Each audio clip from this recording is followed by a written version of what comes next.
One nation one subscription. രാജ്യത്തിലുടനീളം ഒരൊറ്റ സബ്സ്ക്രിപ്ഷനിൽ നിങ്ങൾക്ക് രാജ്യാന്തരമായുള്ള ഇന്റർനാഷണലുള്ള എല്ലാവിധ ക്വാളിറ്റിയുള്ള പബ്ലിക്കേഷൻസ്, അതുപോലെ ആർട്ടിക്കിൾസുകൾ എല്ലാം നിങ്ങൾ സുഖകരമായി കൊണ്ട് അഫോർഡ് ചെയ്യാൻ പറ്റും.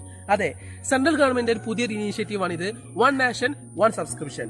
അതായത് നമ്മുടെ കേന്ദ്ര ഗവൺമെന്റ് 6,000 കോടി 6,000 crores 6,000 കോടി ചെലവിട്ടുകൊണ്ട് നമ്മുടെ ഒരുപാട് ഇന്റർനാഷണൽ മാഗസിൻസുകളും ആർട്ടിക്കിൾസുകളും എല്ലാം വേണ്ടി നമുക്ക് എല്ലാവിധ കുട്ടികളും അഥവാ ഇന്ത്യയിലെ സ്റ്റുഡൻസിനും ടീച്ചേഴ്സിനും റിസർച്ചേഴ്സിനും എല്ലാവർക്കും ഫ്രീ ആയിക്കൊണ്ട് നൽകാൻ പോവുകയാണ്. നമുക്കറിയാം ഇന്നത്തെ കാലത്ത് ഒരുപാട് റിസർച്ച് സ്കോളേഴ്സ് ഉണ്ട്, ഒരുപാട് സ്റ്റുഡൻസുകൾ ഉണ്ട്. ഇവർക്കെല്ലാം ഒരുപാട് ഇന്റർനാഷണൽ മാഗസിൻസുകളെല്ലാം സബ്സ്ക്രൈബ് ചെയ്യാൻ തന്നെ ഒരുപാട് ക്യാഷ് കൊടുക്കണം.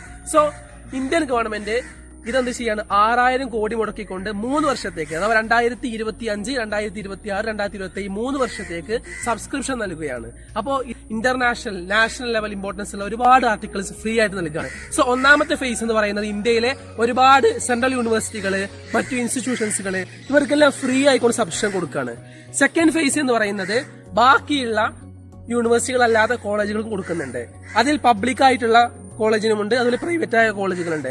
മൂന്നാമത്തെ സ്റ്റെപ്പ് എന്ന് പറയുന്നത് എല്ലാ കോളേജുകൾക്കും എല്ലാ ഇന്ത്യക്കാർക്കുമായിട്ടുള്ള ഒരു സബ്സ്ക്രിപ്ഷൻ ആണ്. സോ ഇതിന്റെ ഒരു കൂടുതലായിട്ടുള്ള യൂസ്ഫുൾ ആയിട്ടുള്ള കാര്യങ്ങളെല്ലാം നമുക്ക് വരും ഭാവിയിൽ നമുക്കറിയാം.